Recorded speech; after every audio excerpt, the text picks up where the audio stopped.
Hey, it's Jack, and welcome to Never a Truer Word, where I look at the words that people choose to use to see if they're telling the truth, the whole truth, and nothing but the truth. By the end of this, you'll be able to spot the lies in this. How long did you shake it?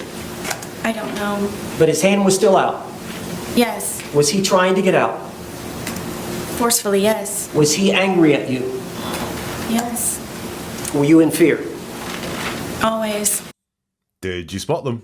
Stick with it. This is Sarah Boone. Now, it's a very popular request for me to analyse her testimony. She was recently convicted of killing her boyfriend by, amongst other things, locking him inside a suitcase overnight. A lot of interest in her testimony. And was she being honest, or was she lying in her testimony? Listen, I've called this Bad at the Basics because Sarah Boone is a bad liar. She's not a very sophisticated person. She'd like to think she's very clever, but the reality is she's not very clever, and her lies are really easy to spot if you know what you're looking for. So listen, if you are a regular here, then you are going to delight in spotting some of the really obvious tactics that she uses with her words in order to deceive and mislead in this testimony. If you're not a regular, then this is a crash course in how to spot how people lie, especially when they're being asked questions like in this court setting here. And if you're new, if you come here because you like the Sarah Boone case and you're interested in it, I think you're going to learn a lot about what really went on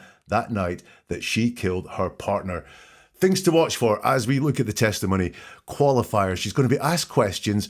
Does she answer the question fully, or does she answer just a little bit of the question and sort of qualify it to make it only true, her answer only true in a very specific way? Listen to how she answers the questions. She'll be asked a question. Does she answer the question that she's asked, or does she answer a question that she'd prefer to have been asked? Watch for her pauses. This is going to show when she's thinking about her answer. In general, truthful people, hey, they're telling the truth. They don't need to think about it. They don't need to work out what it is they're going to say. Liars, deceivers, sometimes will leave a pause before they answer because they are thinking in their head, what's the right words to say here? We'll see that with Sarah Boone and her testimony. Watch out for when she goes extra. That's when she's asked a question, she answers the question, and then she says something else, something that's not relevant to the question. Now, why would you do that? Because it's an important thing for her to say. We'll see some of those there. And something we don't talk about a lot on this channel, but we're going to look at with Sarah Boone because she's very obvious at what she's doing. Patterns of speaking will reveal a lot. Have you got all that? Stick with it. We are going to learn how to spot a liar thanks to Sarah Boone. Here's the first part of her testimony we're going to look at. So between the 2-minute video and the 22-second video is an 11-minute period. Would you tell the jury what happened? We continued to, I guess, speak to one another, and his tone changed, and I knew the tone, and we ended up, I guess, arguing back and forth with one another, and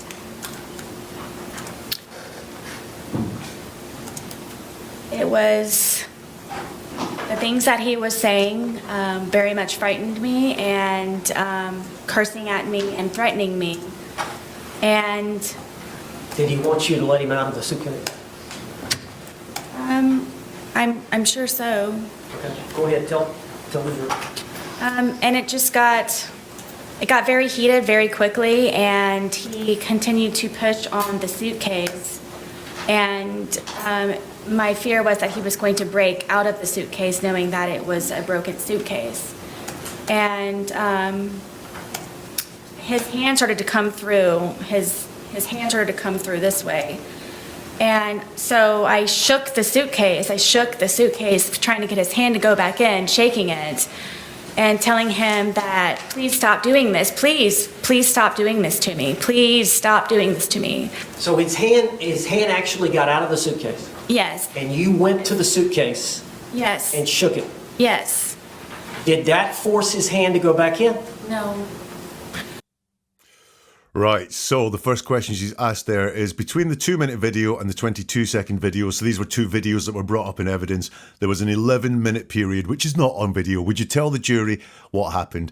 And she starts by saying, we continued to, I guess, speak to one another. Now that phrase, I continued to, or we continued to, tells me that something had been going on before. Now this is where we've joined the testimony, so maybe she was talking about it there. Maybe she's saying that this is something that was seen in the 2-minute video before the 22-second video, but these words continued to say that this is a continuation of what was happening. And what did they continue to do? She says, we continued to, I guess, speak to one another. Now, I guess there's a qualifier.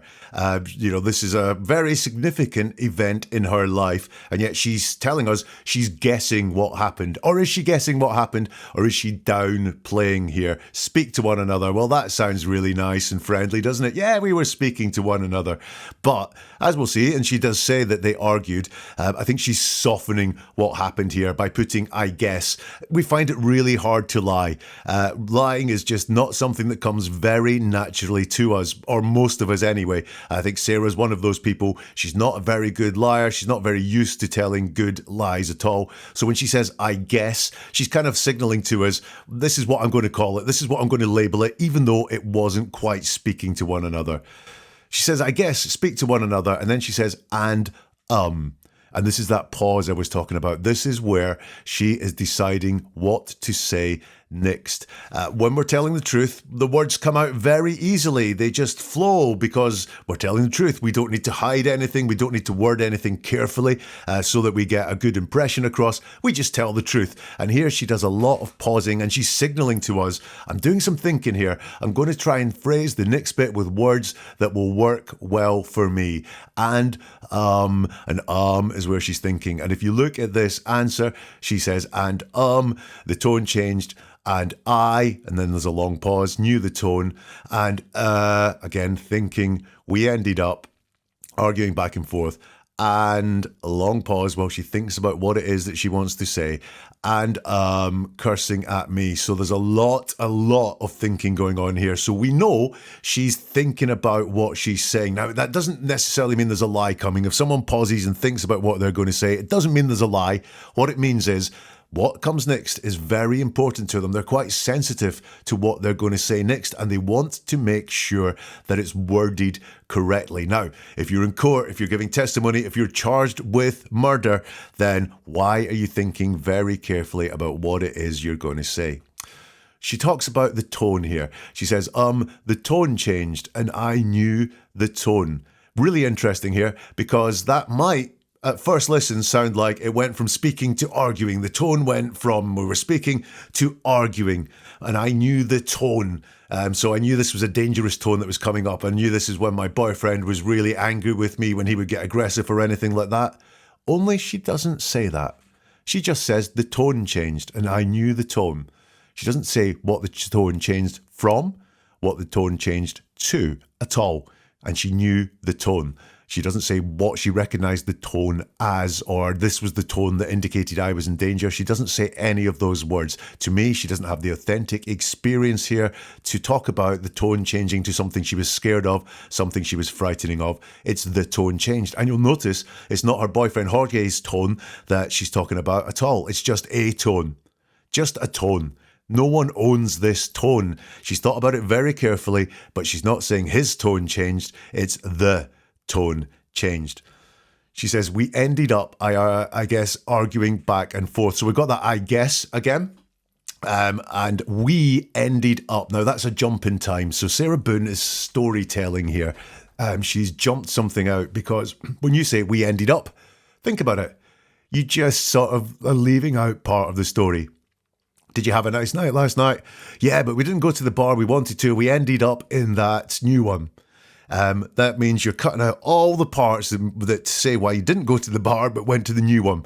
You're cutting all of that out. Normally we do it for brevity. It's not because we're lying, but we ended up is a jump in time. It's jumping something in the story. Look, she's very sensitive here. So already we've got, she's qualifying and softening with speak to one another. We can tell she's thinking very carefully about what she said, and now she's missing out parts of the story. She's not telling us how they ended up arguing at all. She's not telling us the process that went there. Why is she feeling the need to hide that? She might want to get across that her boyfriend was the aggressor, but you'll look at the joint ownership here in the argument. We ended up arguing is what she said. So not he ended up arguing with me, we ended up arguing. So she's taking some ownership of the arguing. She's putting herself in there as much as anyone else. The arguing was back and forth, she says. So again, that's not just someone arguing with her all the time and telling her she's wrong and putting her down. It's back and forth. There was as much give as there was take there. And they were arguing back and forth with one another. So again, we have this jointness and unity in there whatsoever. So really, we do have this. It wasn't all one way. There wasn't an aggressor here in him, which is what she is trying to portray here. It was very much a joint argument that was going on there. And she uses, by the way, the phrase, very much frightened me.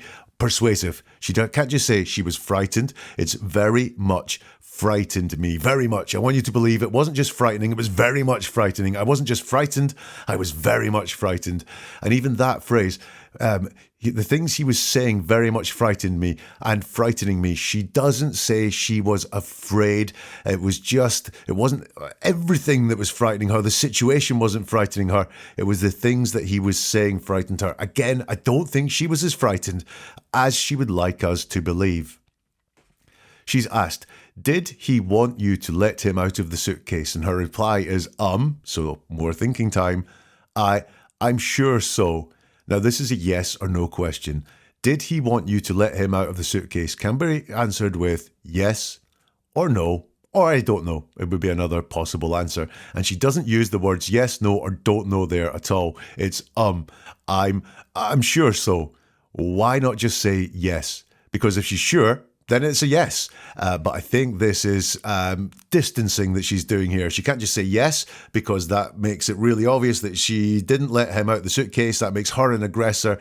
That makes her a bad person if you didn't let this guy out of the suitcase. It's just, I'm sure so. She's prompted to go ahead, tell them, which means go ahead and tell the jury what happened. And she says, so there's this thinking time again before she answers the question. How am I going to phrase this so that it comes across best for me? And it just got very heated. And the word just always gets me. The word just, it's really looking to minimize and focus our attention just on one very small thing. Just look at this. It was a very small thing, just very small. Just only this happened, nothing else was happening. The word just is really a minimizer, a focuser, which makes me always think, well, what else was going on? Why are you trying to minimize this down to just something? Why are you trying to make it sound small? And what else was happening? When someone says the word just, it doesn't mean that they're lying. What it makes me do is dig in around it and go, what else was going on? We can see the and structure again in her answer. And it just got very heated. And my fear was he was going to break out the suitcase. And his hand started to come through. So once more, she's signaling to us that she's choosing her words very, very carefully here. She says he continued to push on the suitcase. Now, in what we've seen so far, she hasn't mentioned him pushing on the suitcase, but she's saying he continued to push on the suitcase. That means, in her words, he was pushing on the suitcase before, but she hasn't mentioned it. Remember, we ended up arguing. Was that because he was saying, let me out, and he was pushing to get out of the suitcase? And she skipped over all of that. She skipped over that because it doesn't look good for her. If he's saying, let me out the suitcase, I can't breathe, I'm panicking, I'm claustrophobic, whatever it is, and he's pushing and trying to get out the suitcase, and she doesn't let him out the suitcase, it doesn't look good for her. It looks like she has presence of mind and knew what she was doing. But trust me, the truth will always leak out, and I think we've got some truth leaking out here when she says he continued to push on the suitcase. In her words, he was pushing on the suitcase before, but she hasn't mentioned this. She talks about this shaking the suitcase, and she says, and so I shook the suitcase. This is classic storytelling. And so when we're reliving past events, if we're telling them truthfully, we just tend to say what the events were. Event 1 happened, event 2 happened, event 3 happened, event 4 happened. When we do and so, we are explaining reasons why the story happened. So this happened and so I did this. So there's my reason, here's my justification. So when someone does and so, they're telling a story and they're explaining or giving reasons for their actions and potentially blaming someone else. And so storytelling. So when you spot that and so pattern when someone is telling you a story, they're giving you reasons, they're giving you excuses for what happened. They're not just telling you about events. When she talks about him pushing on the suitcase, it's he continued to push on the suitcase. So she's giving her boyfriend agency there. He was pushing on the suitcase. Very different to the hand coming through.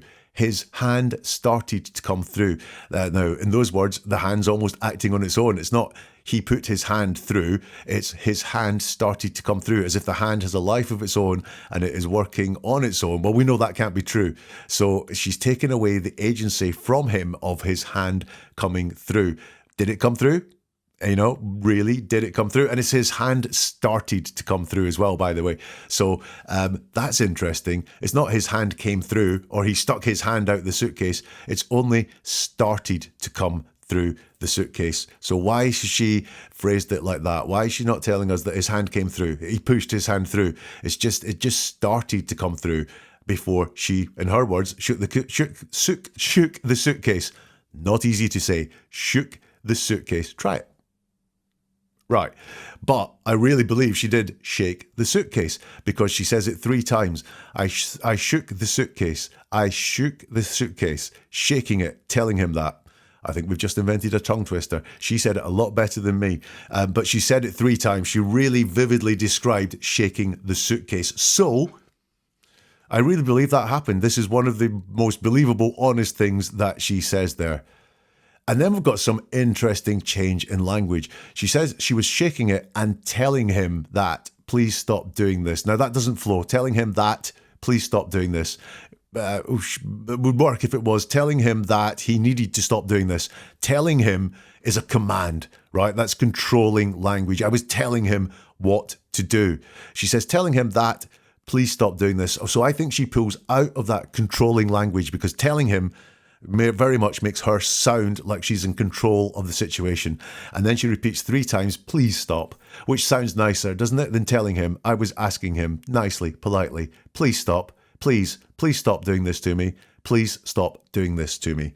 So I think she is belying there with the telling him and then not repeating that, but repeating the nicer, please stop, that she was in control that night. And she was probably a controlling person there with her language there, telling him it was very natural for her to be ordering him around. Again, not entirely sure I buy some of this. Please stop doing this. Please stop doing this to me. Please stop doing this to me. What is this? She doesn't say. It's only this. So was there really something happening that really made her afraid? Please stop doing this. She doesn't say, please stop fighting against me. Please stop being aggressive towards me. Please stop saying that you're going to kill me when you get out of the suitcase. She doesn't say any of that. She just says, stop doing this. The next section of the testimony, question and answer. So his hand actually got out of the suitcase. Yes. And you went to the suitcase. Yes. And shook it. Yes. Did that force his hand to go back in? No. Here we have a 1-word yes or no pattern. Very believable. These are all yes, no questions that we were talking about earlier. And she sticks to the pattern of saying yes or no. 1-word answers to the questions. I believe all of this. His hand got out of the suitcase. Yes, believe that. Went to the suitcase. Yes, believe that. You shook it. Yes, believe that. Did that force his hand to go back in? No. You can see no pauses there, no thinking about what she's going to say, nothing extra. It's very, very simple and clear. 1-word yes, no pattern.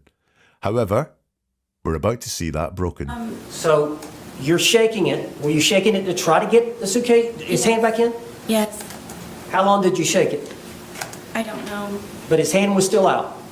Yes. Was he trying to get out? Forcefully, yes. Was he angry at you? Yes. Were you in fear? Always. If he would have gotten out of the suitcase, what would he have done to you? like he used to tell me, he probably would have made me unrecognizable, or I would have lost my life. Did you lose the grip on the suitcase? Yes. Where was the bat in relation to the suitcase? It was leaning up against the dining room table, right there. How far was the bat from the suitcase?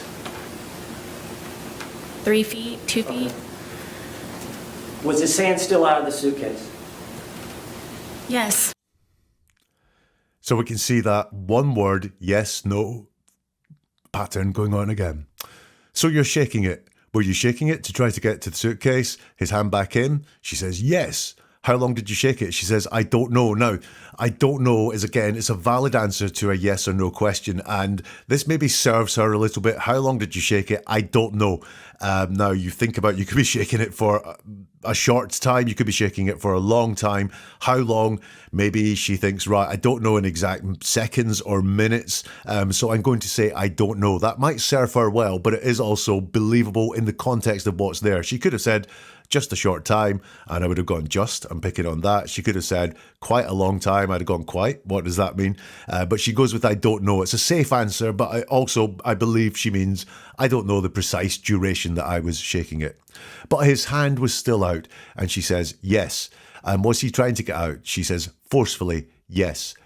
Do you spot the outlier in that section of answers? Yeah, it's forcefully yes.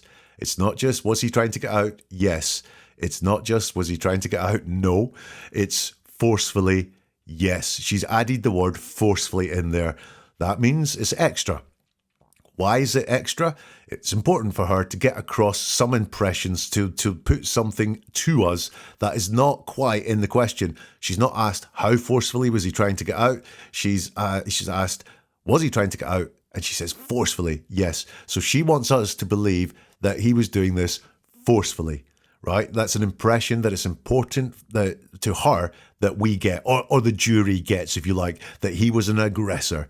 Now, why would you want to put that in? Potentially if he wasn't an aggressor. If this is the picture that you are painting, and in all these questions you have not had a chance to paint the picture because you're just answering yes, no to these questions, then at this point, I want to get across that he was being forceful here. So she adds in forcefully in the answer to the question. Another outlier, was he angry at you? She says, yes. Were you in fear? And she answers, always. Not yes, but always.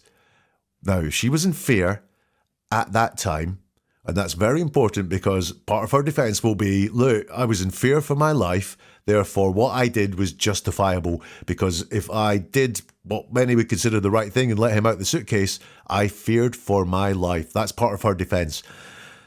So she was in fear that night. Why did she not just say, yes, I was in fear? She says always, which is not talking about that night at all. It's talking in general. And it's got to be a lie because we can't be in fear always. That just does not happen in any situation. Maybe most of the time you can be in fear. Maybe you feel like you live your life in fear, but always is not a truthful answer. So she's turned up the severity here, and she's taken the question from being, were you in fear on that night at the point he was in the suitcase trying to get out? She could have just said, yeah. Instead, she says always. So I don't believe that she was in fear that night at all. And I don't believe she was always in fear either. I think that, and it's the breaking of the pattern to get across what is important for her to say to us. I believe that is a lie. She is then asked, if he would have gotten out of the suitcase, what would he have done to you? And she says, like, he used to tell me he probably would have made me unrecognizable, or I would have lost my life. Interesting answer. This is the point I was talking about before. Her defense rests on her saying that she felt in fear for her life at this point. That's why she did not let him out the suitcase. And this is really, really weak as an answer, because she could have said something much stronger. I feared he was going to kill me. I thought if I let him out the suitcase, I was dead. But she doesn't. We've got the word probably in there. We've got this in general. So it's like he used to tell me. It's not what he was telling me at the time. He was not saying, if I get out of here, I am going to kill you. It's just in general. He used to tell me this. He probably would have made me unrecognizable. So yeah, probably just means not very likely, kind of likely. It doesn't mean definitely. So she's holding him in because of a probability. That doesn't sound like someone in fear of their life. And then the ordering here is really interesting because the first thing she says, which is the most important thing, or the thing that came to her head first, is he would have made me unrecognizable. And then the second thing is, or I would have lost my life. So let's flip that around, because really, if you were worried you were going to be killed, that would be the first thing you would say. I was worried I was going to be killed. I was worried he was going to kill me if I let him out. Or he's threatened to make me unrecognizable before, beat me up and make me unrecognizable. But the ordering is really strange there. So again, I don't believe this is authentic at all. And notice, I would have lost my life, not he would have killed me. The I would have lost my life is very distant. It's kind of passive. I would have lost my life. How? You don't say. You don't say who would have done it either. It's not the more direct. He would have killed me. So I do not, again, believe that she was really in fear of her life. We've seen too many examples now where she had a chance to say, I was in fear for my life that night, and she didn't. She's asked, did you lose the grip on the suitcase? She says, yes. So once more, we're into this. Yes, one word, answer, pattern. Then she's asked, where was the bat in relation to the suitcase? Now, that's a really interesting question. Where was the bat in relation to the suitcase? So she's not asked where the bat was. She's asked where was the bat in relation to the suitcase. Very subtly different question. And her answer isn't where was the bat in relation to the suitcase. It's where was the bat? It was leaning up against the dining room table right there. So she doesn't answer the in relation part. She doesn't say, where was the bat in relation to the suitcase? She just says, where was the bat? And this will become important. She's asked, how far was the bat from the suitcase? And she says, 3 feet, 2 feet. She thinks about it and then says, 3 feet, 2 feet. Now, 3 is thought of in this statement analysis terms as the liar's number. You'll be amazed at how often 3 turns up when someone tells a lie. The theory behind it is multiple. One thought is that 3 is quite hard to prove. So if you said there was a guy waiting outside that looked suspicious, you will have to describe the guy. You will have to talk about all sorts of things about this one person. If you say 3, then you can have some deniability there. If you make up 3 guys, what did they look like? Oh God, there was so many of them. Didn't take all of them in. How many times did you do something? 3. Again, can you describe all 3 episodes? No, I really can't, because there's so many of them. It's been seen over and over and over again. 3 is the liar's number. It's a number liars pick almost automatically to describe something, and that's where she's gone. How far was the bat from the suitcase? 3 feet, and then 2 feet. And finally she's asked, was his hand still out the suitcase? She says yes. What are your thoughts so far? Listen, if you like this, then I've a couple of other episodes to recommend you. One about Jen Soto, the mother of the murdered girl, Madeline Soto. She's being interrogated by the police. And again, we see many patterns very similar to Sarah Boone, where she doesn't answer questions directly, and she's very qualified in some of her answers. And also she uses words that lets the truth leak out. And there's a couple of episodes but on the Karen Reid trial and testimony given there. The one about I hit him. It looks at all the testimony from mostly first responders and some people who were there on the morning that Karen found John O'Keefe, who all say that Karen said that morning, I hit him. But did Karen say those words that morning? I believe the testimony from those people is really interesting. If you want to get more like this, then hit the subscribe or follow buttons. It means you'll get new episodes as soon as they arrive. And if you are interested in learning more about deception detection and how to look at someone's words to see if they're telling the truth or not, then why not sign up for the monthly newsletter? You'll find all the details in the notes for this episode. And by the way, if you want something extra, if you want to get episodes like this before anyone else, or exclusive episodes with lots of hints and tips on how to spot whether someone is lying in their words, then why not become a member of the YouTube channel or a subscriber on Spotify? You will get early access to episodes like this and a whole load of exclusive content as well. Right, let's go on with Sarah Boone's testimony, and we're still talking about the baseball bat. And was he getting out of the suitcase? He very much was trying, yes. And so what did you do? For the split-second reaction that I had, I happened to see that, and I grabbed the baseball bat and was trying to poke his hand to go back in to please don't break through, please. So I hit his hand. Did you hit the outside part of his hand? Yes, We've seen the photographs of his left hand. Did you cause the bruising there? I'm guessing yes. Now, you've seen the bat.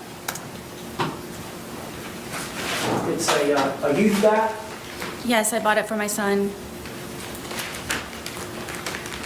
Is this the bat you used? Yes, And you said you poked him with it? yes, I kind of pushed, like I held it with the skinny part here and then So the grip here, prodded at it, yes, you grabbed it with both hands here, yes, and then the barrel of the bat, the big part of the bat is here. correct. And you thrusted it into the different areas of the suitcase? I started with his hand, and his hand, he was still trying to get out. He was still trying to do that. So I started to push on the suitcase around it, hoping to have his hand retract and go back inside. So what was going on with this bat? The first question she's asked, and he was getting out of the suitcase, and she says, he very much was trying, yes. So we've got this persuasive language. Again, this could just be a question that's answered, and she's very capable of doing that with just a yes or a no. But no, this is going extra. Very much is trying to persuade us of how much he was trying to get out of the suitcase, but was trying. So the question is, he was getting out of the suitcase, and she says he was trying. That implies failure. So after all of that, very much persuading, telling us he was failing. He very much was trying. There comes the yes at the end of it. So she doesn't just say a straight yes, which she's entirely capable of doing and being very honest about what was happening. Here she's wanting to paint a bit of a picture for us. She's next asked, and so what did you do? Now this is where she doesn't answer the question that she's asked. What did you do? Because her answer starts with not what she did, but an explanation as to what happened. She says, for the split-second reaction that I had. So this is her saying something that is important to her, something important that she thinks we need to hear.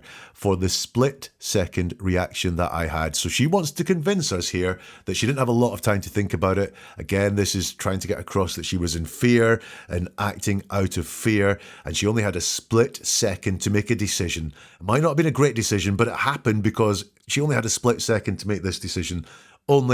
I don't think she only had a split second to make this decision. I think she's lying about this.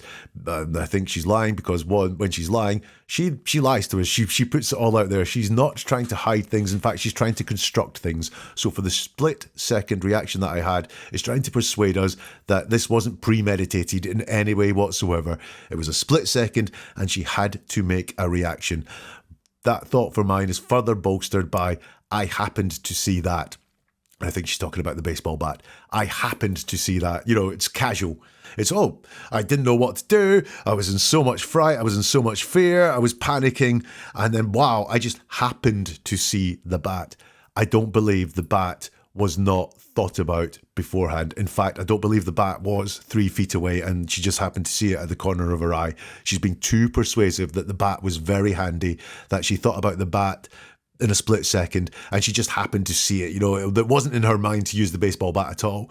That's what she's trying to persuade us, but I really think the baseball bat was premeditated. Perhaps she went to get it from somewhere else, or perhaps she had it close by because she planned to use it, but I do not think it was a split-second panic decision to use the baseball bat at all, based on her words and the fact she's trying to persuade us that it was a momentary decision. It was something done in the heat of the moment. Don't believe that for a second. She says she was trying to poke his hand to go back in. And if you remember everything that she said there, there's poke and there's prod and there's push as well. But She's not very sophisticated. I think the truth comes out. She wasn't trying to poke his hand to go back in. She says, so I hit his hand.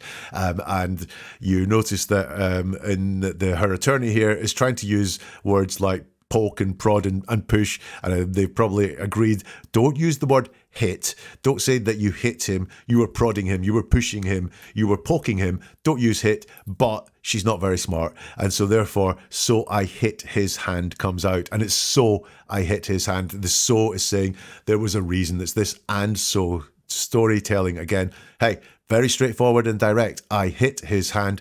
I believe she hit him. And we have this and so storytelling. And I grabbed the bat and was trying to poke his hand, so I hit his hand. So this is this and things happened, events happened, but now here's a reason why something happened. Here's an excuse for something happening. So there's some and so storytelling going on there. She's asked, did you hit the outside part of his hand? Yes. We've seen the photographs of his left hand. Did you cause the bruising there? She says, I'm guessing yes. We've got this guess again from her. She seems to use this phrase, I guess so, or I'm guessing, when she is trying to minimize the consequences of what she's done. So here we've got, did you cause the bruising? She can't just say yes, because again, that looks like violence. That looks like she's a bad person. It's a bad answer if she just says yes, which I think is the truth. So she kind of softens it by going, no, I'm guessing, yeah, could have been. Don't really know, but yeah, it's possible.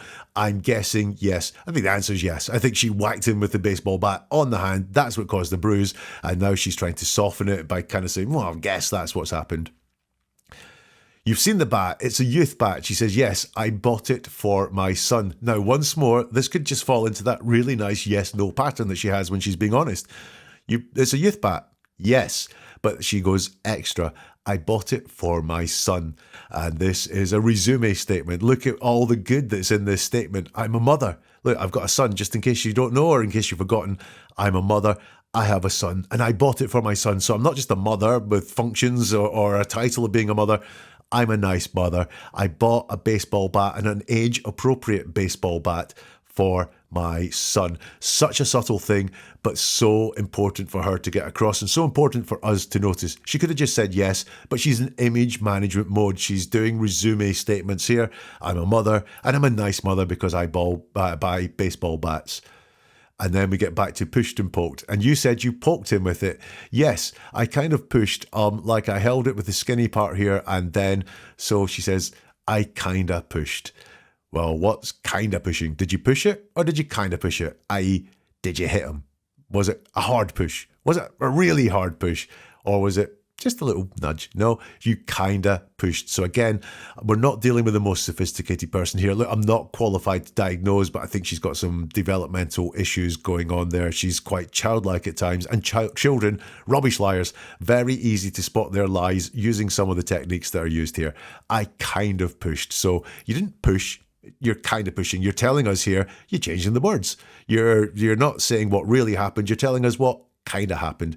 And once more, she says she prodded at it. Yes, so we've got this downplaying of the hit. Come on, the guy got a bruise in his hand. You do not get a bruise from prodding, pushing, poking. You get it from hitting. So we've got this downplay of what happened. She's asked, you thrusted it into different areas of the suitcase. And she says, I started with his hand. And his hand, he was still trying to get it out. And he was still trying to do that. So I started to push on the suitcase around it, hoping to have his hand retract and go back inside. So we've got this issue with the hand again. I started with his hand. So when we say we started something, I started with something, that means we went on to do other things. And she's not just going to tell us that. She's going to just tell us where she started. Just his hand, not his entire body, maybe not his head, not anywhere that was like that sensitive. Just his hand. I started with his hand. That's what I'm comfortable of talking about. Thrusting, come on, hit the baseball bat towards his hand. But saying started, means that lots of other things went on afterwards. We've got more started. I started to push on the suitcase around it. So started to push on the suitcase around it means lots more happened beyond this, because if you started to do something, there was more that followed it. And you're not telling us this. You're just telling us the initial things that you did, the softest things, before you went more extreme. We've got that downplay again there with push on the suitcase. So push is downplaying, So is on the suitcase, because this wasn't an empty suitcase that you were pushing on. This had your boyfriend inside it, Sarah. So you didn't start to push on the suitcase. You're minimizing things. You're downplaying what went on. You started to push on him inside the suitcase. And she was hoping to have his hand retract. What, automatically? I mean, that is really, really interesting. Hoping to have his hand retract. Not hoping to have him pull his hand back in, but just hoping to have his hand retract, almost like it was someone who had no control over what was happening, or there was no control over his hand at this point. Interesting. Was he actually conscious at this point? Was she just hoping his hand would retract because of all the shaking and prodding that was going on? What's interesting here is she's sharing her thought process with us. She's sharing what she was doing and what she was hoping to achieve by it all. She's going into some detail about her thought process. That will become kind of relevant as we look through some more of Sarah Boone's testimony. You made those injuries. I did. We've seen the photographs. Yes. We see the bruising. Is that from that bat? Yes. Eventually, did his hand go back inside from you doing? Yes. Finally, he had subsided and retracted his hand. So in your mind, did you prevent him from attacking you? Absolutely. Split-second decision. Now, once he retracted his hand, do you remember zipping it up some, or what did you do in relation? Because he was upside down, was he not, at that point? Yes. At some point, you flipped him back up. I did. Tell how that happened.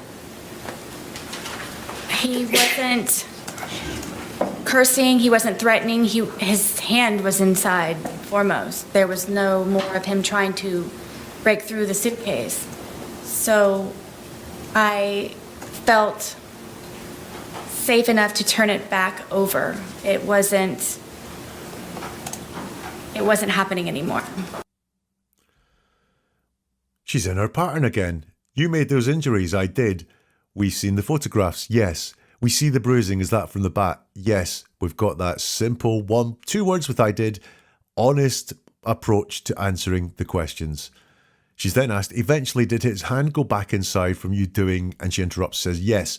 Finally he had subsided and retracted his hand. So once more we've got this concept that her boyfriend, maybe not fully conscious, he had subsided. I mean, that's a really weird way of talking about someone subsiding.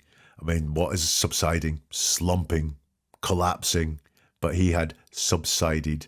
Not calmed down, not gone still, subsided.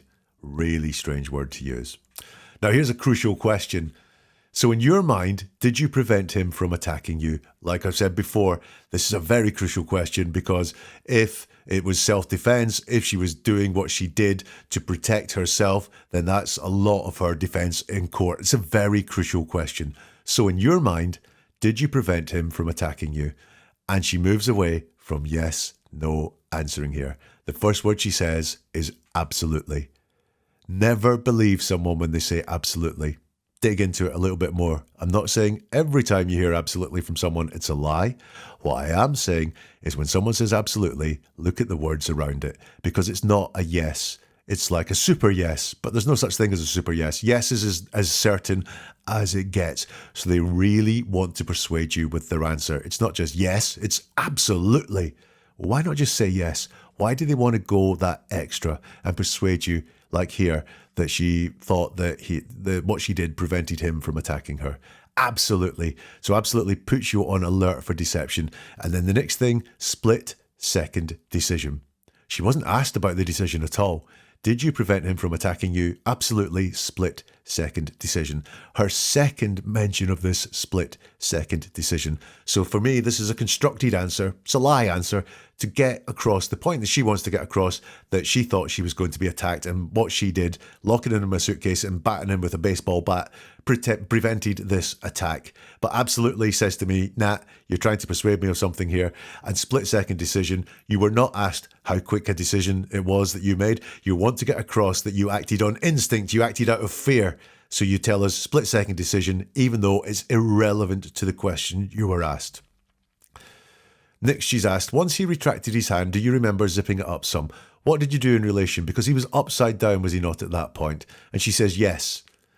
Bad question, right? Compound question. 2 parts to this question. Do you remember zipping it up? And he was upside down at that point. She says yes. We don't know what she says yes to there. She doesn't elaborate at all. She's backed away from this a little bit by not answering both parts of the question and just giving a yes where we don't know which part of the question she's saying yes to. At some point, you flipped him back up. She says, I did. So we're back in this pattern of honest answering. Tell me how that happened. And she's asked, tell me how that happened. And she doesn't say how that happened. She tells us what was not happening. He wasn't cursing. He wasn't threatening. Yeah? So she doesn't actually tell us how she flipped the suitcase back up. She says his hand was inside foremost. So foremost means that was the most important thing to her. That for some reason this hand coming out was really frightening and threatening to her. And the thing that made her abate was the hand went inside. Now, that's interesting. That could be the truth, I guess. Conceptually, that could be the truth. But as I think I've said, I think his hand going inside was a sign that he was unconscious or the fight had gone out of the guy. His hand was inside foremost, the most important thing. Only it wasn't the first thing she mentioned. She says he wasn't cursing, he wasn't threatening. And then his hand was inside foremost. Interesting. There was no more of him trying to break through the suitcase, is what she said. No more of him trying to break through the suitcase. No more reminds me of parenting. Reminds me of teachers. There will be no more of this behaviour. There will be no more food if you don't eat up your tea. Yeah? No more is very ordering language. It comes from a parent talking to a child. It comes from a severe boss talking to people that work for him. It comes from teachers. There will be no more of that sort of thing. So again, controlling language there, I think, from Sarah. There was no more of him trying to break through the suitcase. Now, that's interesting because at times she says he was just sticking his hand out. He was starting to get his hand out. He was just trying to get his hand out. That's not breaking through, is it? That's just trying to escape. So I think at some point he was thrashing about and violently trying to get out of this suitcase that she had trapped him in for some reason. Break through is not just sticking your hand out the zip a little bit. Start to get your hand out. He was trying to break through. He really was trying to get out. And then once more, she doesn't have the realistic, authentic experience to tell us what was going on. She just says it wasn't happening. It wasn't happening anymore. What was it? She doesn't say. She doesn't say I wasn't in fear anymore. She doesn't say I was no longer frightened. Just it wasn't happening. Is she hiding something with that it? Or does she not have the ability to say what it is because it didn't really happen? We've got one more bit to look at in the testimony. This is cross-examination, so a slightly different tone here.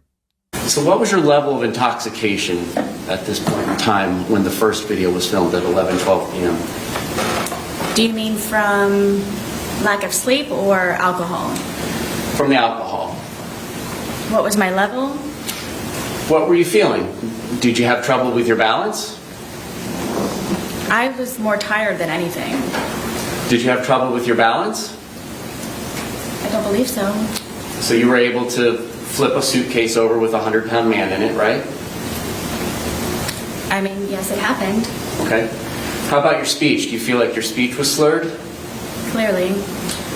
How about your inhibitions? Do you feel like you were doing things that you wouldn't do when you were sober? I wasn't thinking about that. Well, on reflection, do you feel like this is something you would have done when you were sober?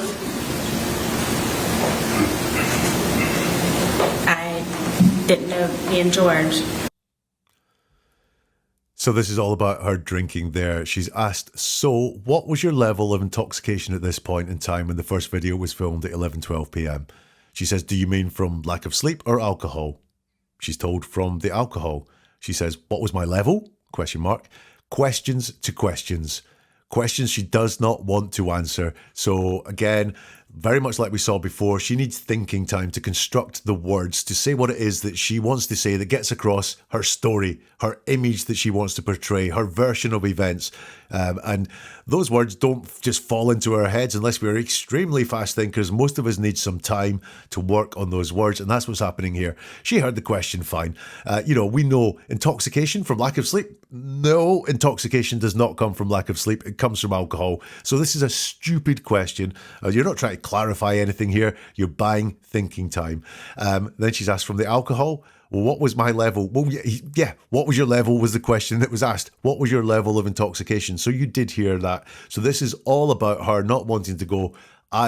She either wants to go, she was either sober or really drunk, yeah, or not very drunk, but she doesn't want to give us the true answer here. She wants to hold back, because truthful people tend to just answer questions in general. Here, she's asking questions to questions. So from this, I would assume she was really intoxicated, and that's why she doesn't want to come off and say that. She wants to pretend she's clarifying the question, again, so she can think of what it is that she wants to say.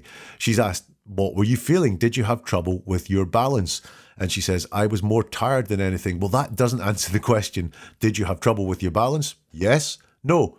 She's perfectly capable of answering questions yes and no. I was more tired than anything. Again, that doesn't say you weren't drunk. That says you were tired, but you can't be tired and very intoxicated at the same time. So she doesn't answer the question. When someone doesn't answer the question that they were asked, you got to wonder what it is that they're hiding. Normally, it's the worst answer to the question possible.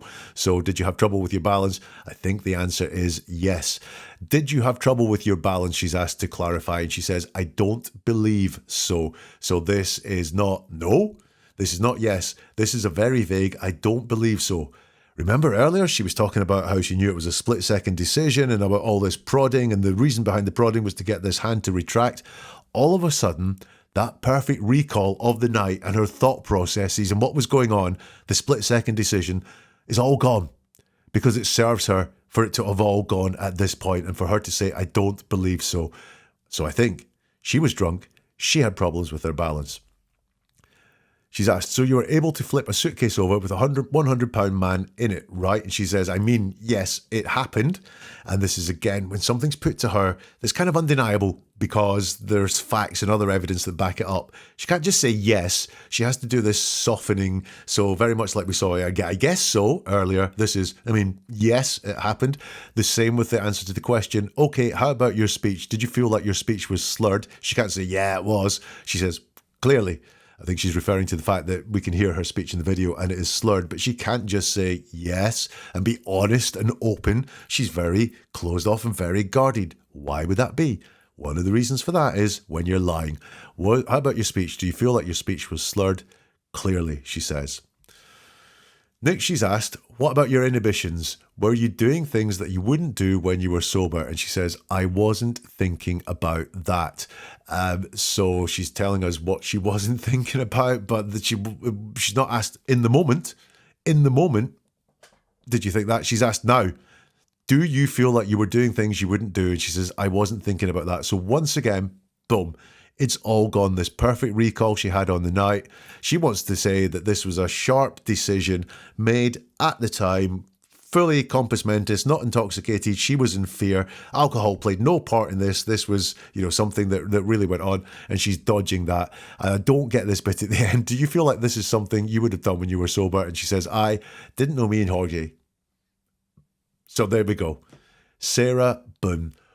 What do I think about this? Look, she was the aggressor. I think there's no hiding that, because she is minimizing so much of what she did that night. She wants to talk about pushing and prodding, but she mentioned hit once with a baseball bat. I think there was some real aggression going on there. Was there aggression from her boyfriend?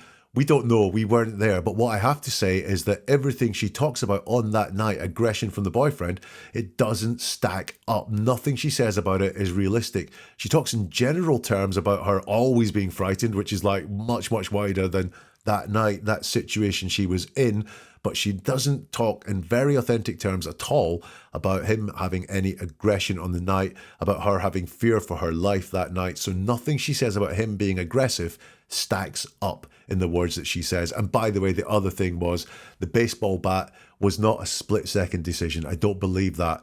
It was premeditated. Whether it was something she planned to do beforehand, I'm going to get the baseball bat and I'm going to absolutely whack him, or whether it was, this guy's in a suitcase and he's not calming down, I'm going to get the baseball bat and calm him down. I don't think it was a split-second decision in order to sort of pacify him and stop the aggression at all. In other words, I think the jury got it 100% correct. She is guilty of being aggressive and of really awful behaviour towards her boyfriend. And now she is going to be sentenced shortly for the murder of her boyfriend. So what did you learn from that? Look, when you're talking to someone and you're answering questions, then think about the qualifiers. So does someone really answer a question, or do they sort of answer the question? Do they answer the question they're asked, or do they answer another question, the question they prefer to be asked? Like, were you intoxicated on the night? Don't believe so. Or, I wasn't thinking about that. Just look, do they answer the question they were asked? Watch for the patterns. And we saw from her there was a really big pattern. And or the fact she's able to go yes, no, don't know. And then when she doesn't do that, when she could say yes, no, don't know, but she says something extra, then when she breaks the pattern, that's very interesting. Those pauses, thinking about what it is we're going to say, that's when someone is very sensitive to what they're talking about. So watch out for pauses when someone's answering, when they're thinking about what it is they're going to say. They're under a lot of pressure, and ask, why are they making those pauses? Why can't they just answer the question automatically? And watch for when someone goes extra. That's when they answer a question and then say something else. Like, were you in fear for your life that night? She went, absolutely, split-second decision. Why is that extra thing being added in? Because it's important to the question, the person answering the question, that they get across this image, that they say things that they want to shoehorn into their answers. So watch out for things that are extra. If you want more from this channel, you can become a member of YouTube or subscribe on Spotify. You'll get episodes like this before anyone else, and also you will get exclusive bonus content as well. You can also leave me a comment and let me know what you think about Sarah Boone.